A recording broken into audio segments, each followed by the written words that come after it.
If I were to pack a bag and have to leave tomorrow, I would probably take at least one beautiful lamp. I would bring some of the forage herbs that I've dried and stored. Obviously, my clothing collection will be coming with me. I'm Trévon Warren. I'm from South Carolina. And I'm Zachary Allen, and I'm originally from Massachusetts. We are art and antique collectors. Come see how we style our New York City apartment.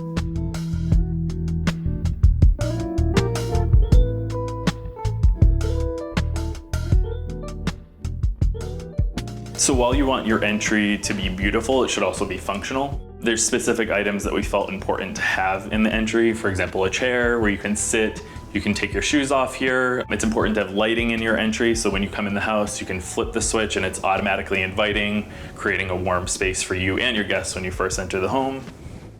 One of our first thoughts here in choosing a low bench was because of the large scale of the artwork. It's really a nice grounding moment for the space. We also wanted it to almost feel a little bit shrine-like to the artwork. We have a lot of natural elements spread along the bench here, direct ties back to what both Trey and I enjoy as far as like being out in nature, so it feels almost like us in this entry. So when you're building out your collection and styling your home, it's a good place to start with color, because once you figure out what tones you like, you can kind of then expound from there. So we decided to go more natural with ours. Lots of warm tones, lots of browns from the wood and the jute. And then we also have blues and greens pulled in from the artwork, the rug, and the pillows as well. You can kind of take different cues from the pieces that you've collected.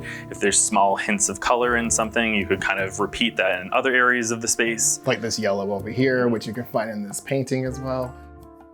Even in general, we like to kind of group things in vignettes where it feels like all the pieces in that area sort of relate to each other. We often group in threes. That's usually like a strong base for us, and then sometimes we'll go from there. For instance, we have these three pieces of art here as well in a vertical alignment, which kind of draws your eye up and down the room, creating more space within your room as well. We also love to play with scale in terms of relating to the room and the space that you're in. And we found this crazy quilt 2 years ago in my home state. And as soon as I saw it, I fell in love with it. And I knew I was gonna have a hard time letting it go. Luckily, we moved into our personal collection, and it's just such a statement piece. It really adds depth and history and richness to this room. And we kind of played off of this to kind of style out more of the room. You are apt to find much larger textiles versus really large scale pieces of artwork. So it can be a great alternative for, like, say, a large scale painting. I think also designing vertically really helps elongate the space too. Especially smaller spaces in particular. Although we ground things in neutrals, we like to add pops of color in certain areas. I think one important thing is to remember you don't have to stick to one specific color. I think it can actually make a space more flat. Adding a moment of color in one area where maybe it's repeated in a small way kind of makes your eye travel around the room, and it makes it more interesting. Yeah, we play with highs and lows of tones a lot.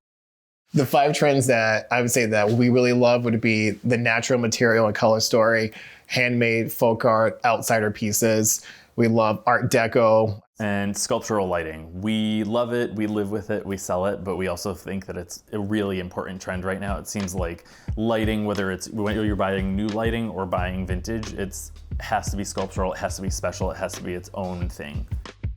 When sourcing lamps, we really love to look for sculptural pieces that can stand alone as like a piece of art as well as a functional piece. And with this one, I feel like it fully encompasses all of that. It's very commanding in its shape and form, but also serves a great purpose to illuminate this corner. One great way to elevate your lighting in your space, especially if you have like those standard landlord special flush mounts, is to pop on a tulip shade. They're super easy. They blend into your space really easily. It's like a nice cotton fabric. This is probably my favorite lamp, and I love looking at this every night before I go to bed. It's just this really beautiful biomorphic form. It's a gourd that was repurposed into a lamp, and it's just like so special and so simple at the same time. And what I love is just the unconventional use of material for a very functional piece. I think in the bedroom too, we worked with like repeating motifs in some ways. The matching nightstands, kind of interesting. They look very Italian, mid-century pieces. We haven't been able to ever attribute a designer to these, but we also played with like repeating prints and kind of the layout on either side. Both of our sides of like our bedsides feel very unique to us, but they also have elements that tie into each other, so it feels like one cohesive moment. Another great tip when you're working with small spaces or just for design of your walls in general is to kind of play with a pyramid or triangular formation. It'll draw your eye upwards, and it's also just a nice way to think about as far as like organizing smaller objects, maybe around a larger piece of furniture, and then having one main object above that. In order to keep it very clean, to do gray linens with it as well, so it's like one piece that stands alone in the center surrounded by all this warmth. We're maximalists in every sense, and so we have a lot of clothing, and we had to find clever ways to disguise storage for that. So we have this really amazing wicker basket, which we repurposed for like our off-season clothing, as well as using some trunks that we've disguised underneath this clothing rack as well. Just have to get creative and find attractive ways to store your items. We love jackets, we love coats, and we have a really great collection. So it's nice to just use them as like a part of the decor outside of just like a functional item. One cool thing about clothing storage is that you can use everyday objects that enhance your space as well. So using like an iron clothing rack and actually putting your clothing, maybe some of your favorite pieces on display, is actually an interesting way to play with design as well. This piece of art here was not intended to be used this way, but we just found it to be such a striking set of images that we wanted to find a way to honor this work that was created, as well as this collection that we were privy to. We randomly found an estate in Marfa a couple years ago by this guy Lydius, who had his own athletic company where he created medicine balls. And I just love the process of him having all of these images that were intended for the final book, and just having this one set of images that was so striking. But a lot of them have the markings showing exactly where they will be used in the book. And we actually have a copy of the book as well. So it's just a very special moment to us that we wanted to have in our home. I think it can make your space feel so much more interesting to mix all these eras. Yeah, it can feel kind of cold if you're sticking to one specific aesthetic or one specific movement. I think it's just so much more interesting when you can mingle these pieces together and they still work.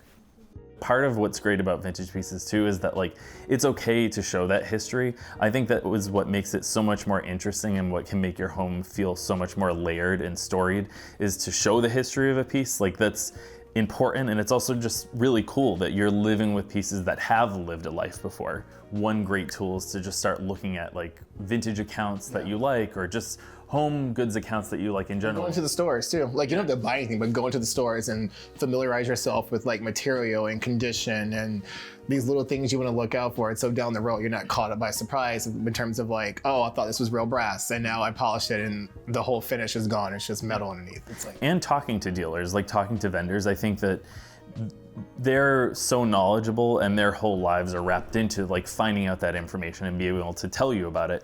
So I think asking questions is great. I think it's the only way you learn and start to hone your own eye is by asking people who are in the industry. And we love to answer those questions. Like, I feel like anyone in this industry is excited about the things they found and they want to share that knowledge with more people. So like, don't be afraid to ask. Like, send a message, go to their store, ask them about it. I've been collecting since I was a kid, so one of the collections I had were daguerreotypes, tintypes, and ambrotypes. So it's like early forms of photography. Tintypes were kind of like the least expensive version of early photography that came out, that it became much more accessible to the masses to be able to have a photograph. And there's a great tintype studio that's actually located in Manhattan called Penumbra. And you can go and have a tintype done. It could be you, it could be your pet, and we chose to do 2 photographs of each of us. And I think we did it on our birthdays, so sort of like a commemorative moment.